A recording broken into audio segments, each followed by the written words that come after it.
السلام عليكم ورحمة الله وبركاته. يا اهلا وسهلا بكم متابعي قناة رمضان اكمل في حلقة جديدة. حلقة النهاردة يا صاحبي هي هتكون: هل مي عمر في مسلسل جعفر العمدة الجزء الثاني ولا لا؟ فيلا انزل اشترك في القناة يا صاحبي، واعمل لايك للفيديو ده وشير للفيديو ده عشان يوصل لجميع الناس. فالفيديو ده مهم والناس كتير عايز تعرف هل مي عمر هتكون في مسلسل جعفر العمدة ولا لا. ويلا بينا نخش في الحلقة ونقول بسم الله توكلنا على الله.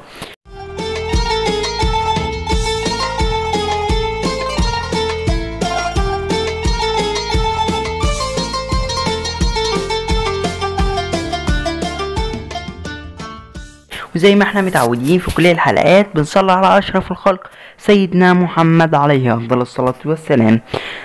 بالنسبة لمسلسل جعفر العمدة الجزء الثاني اللي هو من بطولة الفنان محمد رمضان ومن اخراج محمد سامي، هيكون في مسلسل جعفر العمدة مي عمر ولا لأ؟ انا اقول لك بنسبة 88% لحد 90% هي معانا في موسم رمضان 2024.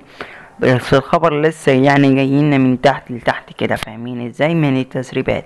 ف يعني مسلسل جعفر العمدة بإذن الله هتكون فيه، يعني بنسبة أكيدة يعني هتكون فيه مسلسل جعفر العمدة.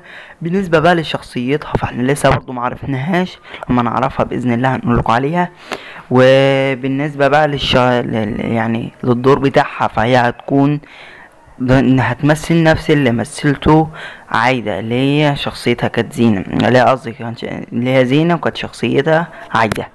فعايدة دي كانت الزوجة الرابعة وهي اتطلقت، فجعفر العمدة هيقع في حب مي عمر اللي هي لسه ما نعرفش شخصيتها في المسلسل هتبقى ايه.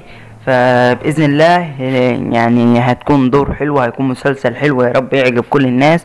وأحب أشكر الفنان محمد رمضان والفنان محمد سامي على تقدمهم لمسلسل جعفر العمدة الجزء الأول، وبإذن الله نجاح لنجاح، وبإذن الله المسلسل ده هيعمل ضجة كبيرة.